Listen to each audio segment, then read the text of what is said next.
Hello everyone, I'm back again. This week we're going to have the other half of the story about Esther. And it's following on from last week's story. Can you remember? Mordecai was a good man of God, but he had been threatened that he would be killed. Esther was a relative of Mordecai, and she was the king's beautiful queen. And so Mordecai had sent a message to Esther to try and get the king to save all God's people. Brave Esther made a very brave plan to speak to the king.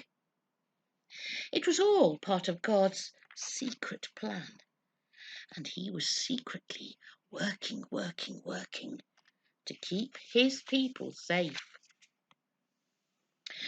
Now, in the land of Persia, no one could just walk up and talk to the king, not even the queen.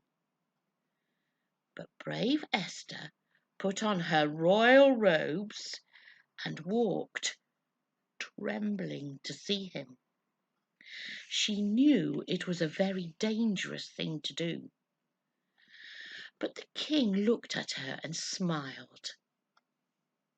So Esther invited the king and Haman to come to a special dinner the next day.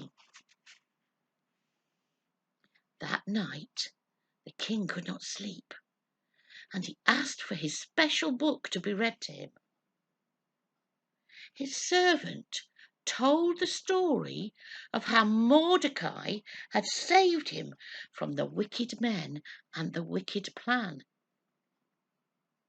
So the king ordered that Mordecai should be led through the streets on his royal horse, and that everyone should bow down to him. And he told Haman to lead the horse.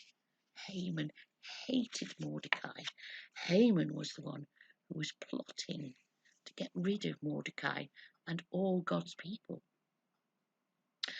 But this was all part of God's secret plan, and he was secretly working to save his people. At the banquet with Queen Esther that night, the king and Haman had a wonderful time.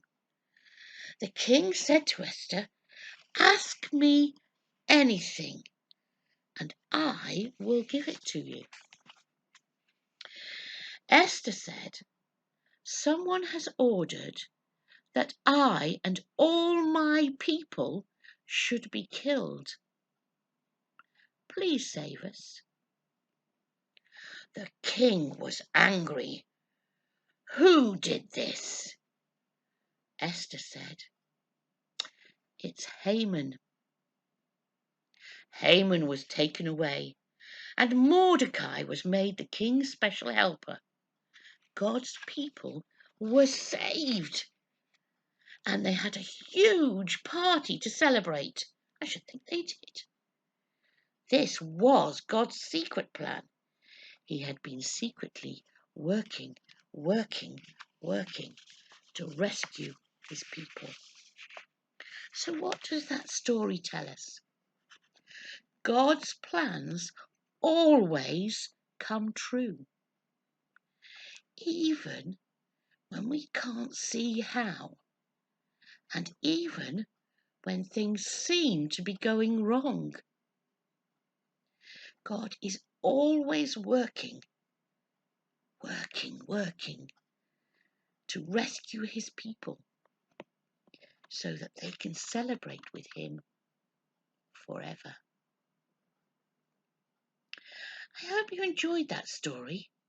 It was quite difficult to read it in 2 parts, but I think it worked. Let me know if you would prefer to have a longer story. Another quiz from Steve? I wonder what it is. They're great fun, aren't they? Bye, everyone. Hi boys and girls, it's Steve here. Not a great story, eh? Let's move on with today's quiz. We're carrying on where we finished a few weeks ago, looking at some Bible cards, seeing if we can guess which character is the answer to the question. And this time, they're all in the Old Testament, before Jesus. Some great stories in the Old Testament. Are you ready? It's a basket. Who had something to do with a basket? Was it Abraham, or was it Moses, or was it Samson? Was it Samson, Moses, or Abraham? Which one of these three guys was it? Have a quick think. Well, the answer is Moses. The children of Israel were slaves in Egypt. The king didn't like them because there were too many of them and he was afraid of them. So he gave an order that all the baby boys should be drowned in the River Nile. But this baby boy, Moses, was born and his parents didn't want to drown him, so they put him in a basket and floated him on top of the Nile. And that was where the king's daughter, the princess, saw him. And she brought him up in the palace. What a fantastic story. Here's number 2. Are we ready? It's a bird. Well, it's a very big bird. It's a big black bird that looks like a crow and is a kind of crow, but much bigger. It's a raven. We have them in this country, and where a lot of them are kept at the Tower of London. But that's nothing to do with this story. Who had something to do with the ravens in the Bible? Was it Elijah? Actually, that was Jonah. That was Elijah. Was it Jonah or Elijah or Samuel?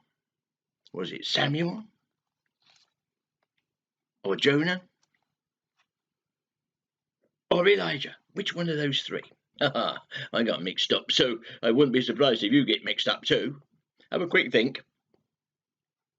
The answer is, I gave away a bit, Elijah. It's a strange story, but Elijah was a prophet and he went to the king and said, God's not very happy with the way you're behaving, and so he's going to stop it raining and it's going to be so dry there's going to be no food. And then he went and hid himself by a stream, and God sent these birds, ravens, to bring him food in their beaks every day. That's the story of Elijah. Wonder what's next. Here's number 3. It's a big floating boat. Didn't have a sail or an engine, but it had a lot of people and other stuff inside. In fact, we don't always call it a boat. We call it another name, an ark. Who had something to do with that? Was it Daniel? Esther? Or Noah? I think you might know this one. Noah? Esther? Daniel? It was, of course, Noah. Noah's Ark. God said he was going to flood the earth, and he told Noah to build this big boat so he could float on the water, and he brought all his family and some of each of the animals on the earth into the ark so that they would be saved and they would be able to survive and breed and grow again. Ha ha, what a great story. What is it? Here we go. It's a pair of scissors. Ooh, who had something to do with a pair of scissors? Was it Joseph, or maybe Abraham, or Samson? Let's try those again. Was it Samson, Abraham, or Joseph? Who had something to do with a pair of scissors? The answer is Samson. He was God's strong man who led the country, and as long as he grew his hair and didn't have it cut, he remained strong and powerful. But when his hair was cut off, he was weak and he was taken captive. That's Samson. Here's our next one. It's a sling with some stones. Who do we associate? Who do we think of when we think of a sling and some stones? Would it be Ruth or Samuel or David? Tell you other numbers again. David, Samuel, or Ruth, who had something to do with a slingshot and some stones. I think you know this one too, don't you? It was, of course, David. With his slingshot and some stones, he killed the big Philistine giant Goliath and gave Israel the victory. Well done, David, because he trusted in God. This is the next one. It's a very colourful coat. I wouldn't mind a coat like that. I like colours. Who had a very colourful coat? Was it Jonah, Noah, or Joseph? Joseph, Noah, or Jonah? Who do you think?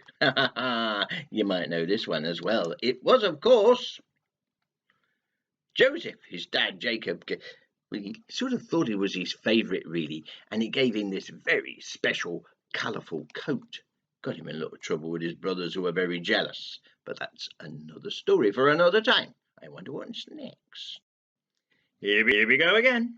It's a crown, like kings or queens wear. Who would have worn a crown? Was it Abraham, Esther, or Ruth? Ruth, Esther, Abraham. Which one of those became a king or queen and wore a crown? Any idea? Well, the answer is Esther. Queen Esther. Did you get it? Oh, that was hard. What about this? A lion! Oh! Who had something to do with a lion or lions? Was it Elijah, Samuel, or Daniel? Daniel, Samuel, Elijah. Which one had something to do with lions? It was Daniel. The king said that he put at this statue and said people could only pray to this statue. But he carried on praying to his God because he loved him and wanted to obey him. And so the king threw him in the lion's den. But he wasn't harmed at all. God protected him. Great story, eh? This is our last one. It's a huge, great fish. Some people even thought it might be a whale. Who had something to do with a huge, great fish? Was it Ruth, Joseph, or Jonah? Jonah, Joseph, or Ruth? Which one do you think? Well, the answer is Jonah. God told him to go to Nineveh and to speak to the people there because they were behaving very badly. But Jonah didn't want to go because he knew God would let them off. If they turned away from their sin, he would forgive them. So he went in a different direction and got on a ship to sail to Tarshish, and a storm blew up. So in the end, they had to throw him overboard. When he did, this great big fish or whale came along and swallowed him up. And he lived inside the whale's belly for 3 days until it spat him out on the beach. What a fantastic story. Anyway, problem is, time's gone, and that's enough for today. So until next Sunday's Kids Time, it's Steve saying bye for now.